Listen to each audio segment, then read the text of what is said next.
À Bonoua, ville située à une cinquantaine de kilomètres d'Abidjan, les consommateurs vont vivre certainement des jours difficiles. Difficiles parce que les affrontements de ces derniers jours ont saccagé la plupart des commerces de la localité, surtout les grands magasins qui bordent la zone du marché. Mais pour quelles raisons? C'est vraiment déplorable parce que à la base, on n'était pas parti sur le fait de se retrouver dans un conflit qui va causer d'énormes pertes en vies humaines et aussi en dégâts matériaux. Il faut dire que personne n'a pensé, personne n'a prémédité cela. Et c'est allé tellement vite qu'aujourd'hui, on s'étonne de voir comment est-ce qu'on s'est retrouvé dans cette situation. Parce qu'à partir d'une marche pacifique des femmes qui a muté en un conflit d'armes blanches, on a vu vraiment comment ça s'est passé. Et voici ce qui s'est passé. De nombreux commerces sont détruits dans une foire au pillage qui ne dit pas son nom. Sans commentaire.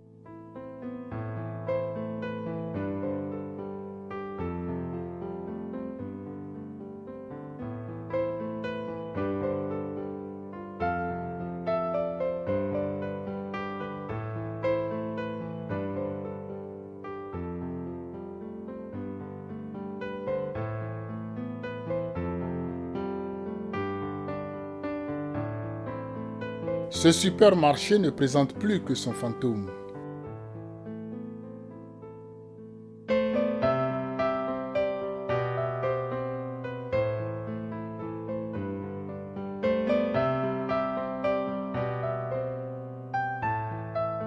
Au marché, le décor est tout aussi saisissant. Les pillards, les professionnels, les vrais étaient à la manœuvre.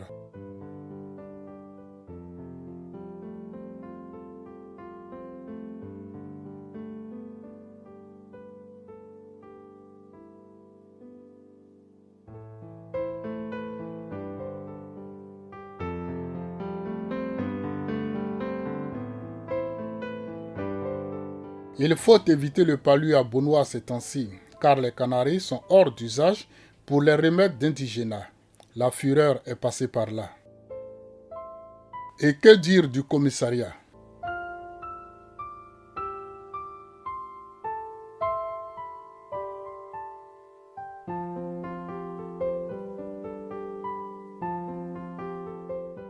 Pour des raisons politiques, deux camps s'affrontent à Bonoua.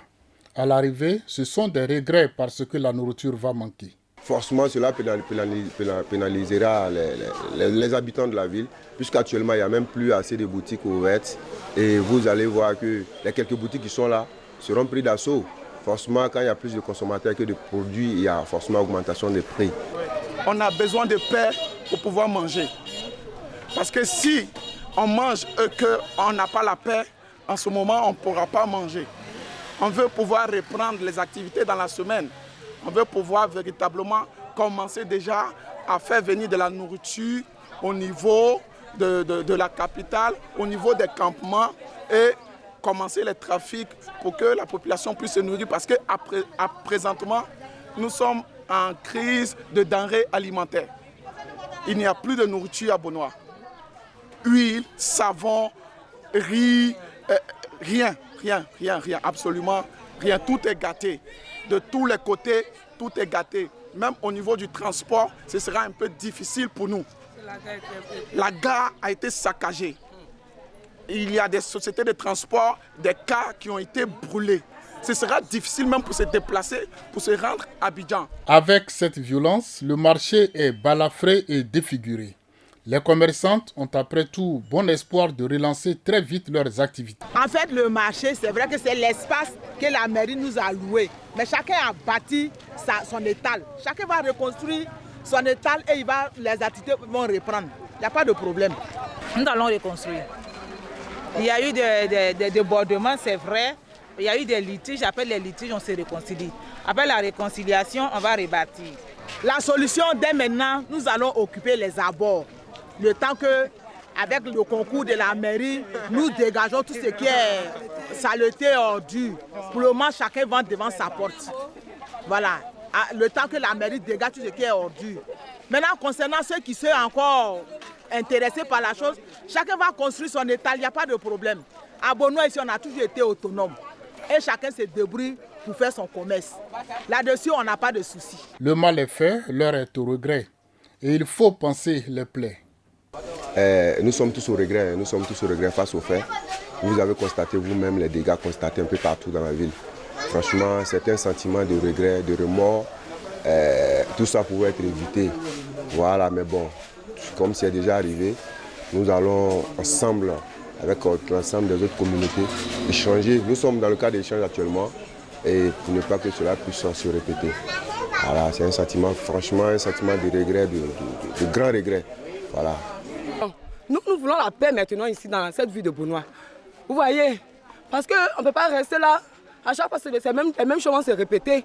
Si ça se répète comme ça, comment on va manger? Eux aussi, voilà, comment on va manger? Nous n'allons pas manger, nous les Abourous n'allons pas manger, mais eux aussi qui vivent avec nous ne vont pas manger aussi. C'est parce que c'est dans la même ville, ils habitent avec nous. Donc nous, on demande que la paix, qu'ils arrêtent, qu'ils cessent tout cela. Quel que soit ce qui est dans leur cœur, nous ne voulons pas la guerre. Nous voulons que la paix. Nous voulons uniquement que la paix, pour que c'est après la paix que la nourriture vient. S'il y a la paix dans une ville, la nourriture revient dans la ville. Donc pour le moment, on fait avec ce qui est là. Mais ce n'est pas comme en vent, parce que le marché est saccagé. C'est plus comme en vent. C'est dans les villes, dans les petits quartiers qu'on trouve les petites nourritures, mais ce n'est pas suffisant. Ce n'est pas suffisant pour tout un peuple. Donc que la paix revienne, que les cœurs soient apaisés de l'autre côté, pour qu'en fait nous aussi, la paix soit apaisée de notre côté. Et la colère ne va pas nous rembourser tout ce que nous avons perdu. Maintenant, l'heure est à l'apaisement. On doit appeler toute la population à l'apaisement, à la tranquillité, à la normalité, afin que la vie puisse reprendre. Parce que même après la guerre, il y aura toujours une vie. Justement qu'après la guerre, il y aura toujours une vie. Et cette vie-là, il faut éviter de la dégrader. Il faut l'entretenir. 2 morts et de nombreux blessés, c'est le triste bilan des événements de Bonois. Vaut mieux prévenir que guérir. Tous les consommateurs ivoiriens doivent s'approprier cette maxime pour ne pas se priver de nourriture à travers des actes regrettables pendant cette période électorale. À Bonois précisément, le roi du Popo Carnaval doit veiller au grain dans sa cité.